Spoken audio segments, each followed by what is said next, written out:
rantai dosa sudah dikalahkan. Engkau mampu hidup benar, engkau mampu hidup kudus, bukan karena kuat gagah hebatmu, tapi sifat alamimu telah dirubah melalui kematiannya di atas kayu salib. Dan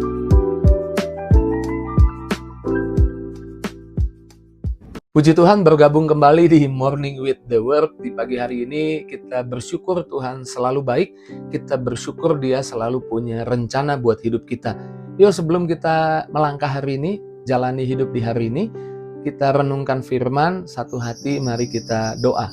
Terima kasih Tuhan buat pagi ini, kami bersyukur Engkau Tuhan yang punya rencana atas hidup kami, dan rencanamu selalu yang terbaik. Hari ini kami juga tidak sabar untuk melihat rencana Tuhan digenapi di hidup kami. Sebentar sebelum kami melangkah, biarlah firman Tuhan ditabur di hati kami, di pikiran kami, menuntun, memberkati kami. Pakai hambamu, urapi juga kami yang dengar firman. Di dalam nama Yesus kami doa, haleluya. Amin, puji Tuhan, haleluya. Yesus Kristus datang bukan hanya untuk menyelamatkan kita, tapi Yesus Kristus datang untuk juga menghancurkan pekerjaan-pekerjaan iblis. Yuk kita baca ayatnya di 1 Yohanes 3 ayat 8, dikatakan apa di sana? 1 Yohanes 3 ayat 8. Barang siapa yang tetap berbuat dosa berasal dari iblis, sebab iblis berbuat dosa dari mulanya. Sebab untuk inilah anak Allah menyatakan dirinya, yaitu supaya ia membinasakan perbuatan iblis itu. Yesus datang sekali lagi, bukan hanya untuk menyelamatkan kita, tapi Yesus datang untuk menghancurkan setiap rencana iblis, untuk menghancurkan setiap rancangannya atas orang percaya, setiap apa yang dia coba kerjakan bagi kita yang percaya Yesus. Semua yang iblis coba rencanakan itu dihancurkan oleh Yesus. Yesus datang untuk menghancurkan pekerjaan iblis. Di atas kayu salib bahkan kemenangan yang sempurna Yesus telah beri buat kita. Tantangan buat kita hari ini adalah mempercayai dengan iman, meyakini dengan iman bahwa pekerjaan iblis sudah dihancurkan di atas kayu salib. Ikatannya tidak lagi menguasai setiap kita.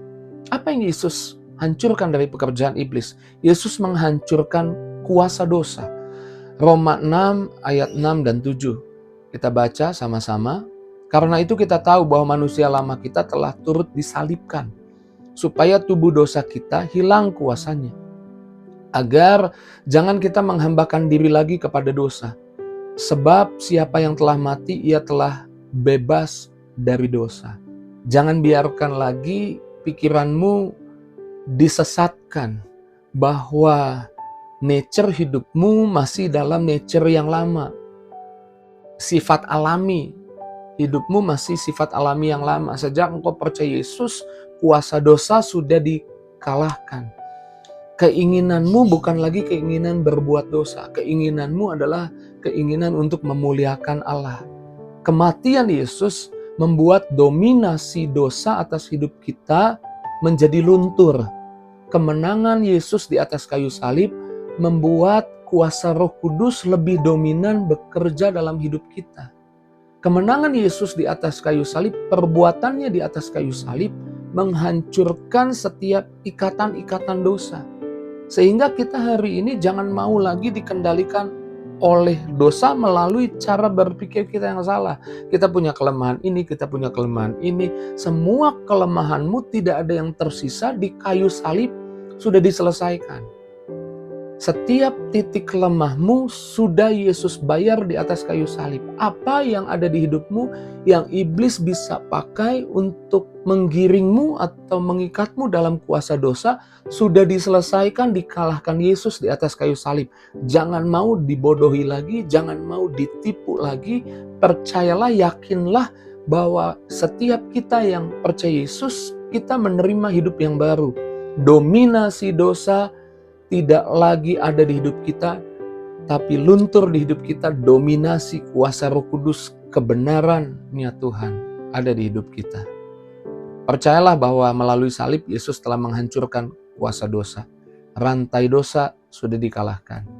Engkau mampu hidup benar, engkau mampu hidup kudus, bukan karena kuat gagah hebatmu, tapi sifat alamimu telah dirubah melalui kematiannya di atas kayu salib. Dan Yesus menghancurkan pekerjaan iblis, yaitu menghancurkan, mengalahkan kuasa kegelapan. Jangan takut lagi dengan kuasa kegelapan. Kolose 2 ayat 15 katakan, ia telah melucuti pemerintah-pemerintah dan penguasa-penguasa dan menjadikan mereka tontonan umum dalam kemenangannya atas mereka. Karya salib Yesus bukan hanya kemenangan pribadi, tetapi juga penghancuran kuasa kegelapan. Yesus menghancurkan kuasa kegelapan. Iblis dan bala tentaranya telah dilucuti. Mereka tidak lagi memiliki otoritas atas hidupmu. Saya ulang, iblis dan bala tentaranya telah dilucuti di atas kayu salib. Mereka tidak punya kuasa lagi atas hidupmu. Ketika engkau berjalan dalam Yesus, engkau tidak lagi dikuasai oleh kuasa gelap atau oleh si jahat, oleh kuasa iblis. Karena Roh Kristus menguasai hidupmu. Yesus sudah menghancurkan kuasa iblis di atas kayu salib. Jangan takut kepada kuasa kegelapan. Jangan lagi jalan di tengah malam lalu takut sama kuasa gelap. Kuasa gelap, iblis dan bala tentaranya tidak berkuasa lagi atas hidupmu. Berdoa dalam nama Yesus, usir tengking mereka dalam nama Yesus. Jadi Yesus menghancurkan kuasa dosa, Yesus menghancurkan kuasa kegelapan, dan Yesus membebaskan kita untuk hidup dalam kemenangan. Yohanes 8 ayat 36 katakan seperti ini, jadi apabila anak itu memerdekakan kamu, kamu pun benar-benar merdeka.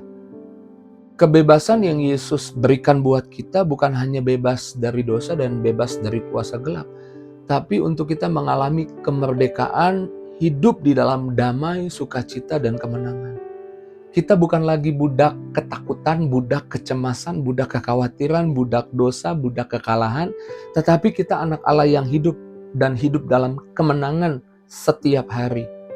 Hiduplah sebagai orang yang merdeka. Jangan takut, jangan gentar lagi, jangan mau dikuasai ketakutan, kegentaran lagi. Taruh imanmu pada apa yang Yesus sudah bayar di atas kayu salib. Yesus sudah kerjakan, Yesus sudah datang bukan hanya menyelamatkanmu, tapi membebaskanmu juga dari segala pekerjaan iblis. Yesus menghancurkan kuasa dosa, Yesus menghancurkan kuasa gelap, Yesus memerdekakan kita. Pagi hari ini, jadilah kuat, jadilah bersemangat, jadilah percaya, melangkahlah dengan bebas bahwa engkau yang ada dalam Yesus telah ditebus oleh karyanya di atas kayu salib.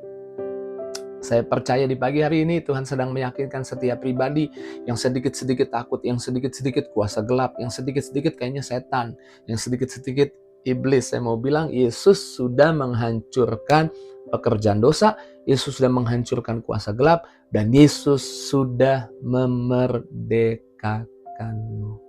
Jangan mau dibodohi lagi, hidup dalam terang firman-Nya. Jangan mau ditakut-takuti lagi, jangan mau dibelenggu lagi.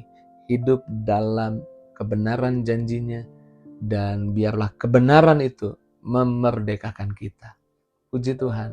Mari pagi hari ini ambil waktu renungkan firman. Saya percaya di pagi hari ini Tuhan mau yakinkan kita lagi bahwa kita anaknya. Kita anak Tuhan. Kita bukan budak dosa lagi, budak kuasa gelap lagi. Kita anak Tuhan. Ya, tutup matamu, renungkan apa yang Tuhan katakan, mulai ucap syukur. Terima kasih Tuhan, Engkau datang bukan hanya bawa keselamatan, tapi Engkau datang menghancurkan kuasa kegelapan. Engkau datang menghancurkan dosa. Engkau datang memerdekakan kami. Bersyukur pagi hari ini Tuhan, untuk apa yang Tuhan ingatkan, apa yang kami punya di dalam Yesus. Berkati setiap anak-anak-Mu Tuhan. Mereka pergi melangkah kerja, berkati yang bekerja. Mereka pergi melangkah ke sekolah kuliah, berkati yang sekolah kuliah. Berkati mereka yang sedang cari pekerjaan, dapat pekerjaan, dapat bisnis. Berkati rumah tangga mereka, berkati anak-anak-Mu Tuhan, bahkan yang sedang mungkin sakit, mengalir kesembuhan dari Yesus. Kuasa-Mu Tuhan curahkan bagi anak-anak-Mu. Urapan baru mengalir di dalam nama Yesus. Terima kasih Tuhan. Ditinggikan nama-Mu, dimuliakan nama-Mu, disanjung Engkau kekal sampai selama-lamanya. Terpujilah nama Yesus. Dalam nama Yesus kami doa, haleluya. Amin, puji Tuhan, haleluya. Kita sudah diberkati firman Tuhan, melangkah dengan berani karena iblis sudah dihancurkan. Kuasanya sudah dihancurkan, amin. Kita hidup sebagai orang yang merdeka, melangkah dengan iman. Dan nikmati berkat, kasih sayang yang Tuhan sudah siapkan buat kita hari ini, amin. Bagikan link Morning with Dorothy pagi hari ini kepada teman, sahabat, keluargamu, bahkan di media sosialmu. Kalau engkau diberkati, biar lebih banyak juga orang diberkati. Oh ya, jangan lupa tulis komentarmu, biar kita terus juga boleh saling interaksi dan kita boleh mengungkapkan apa yang jadi respon kita. Dan saya boleh tahu karena lewat kolom komentar. Tuhan berkati setiap kita. Selamat pagi, sampai jumpa besok pagi jam 5 pagi. God bless you, see you.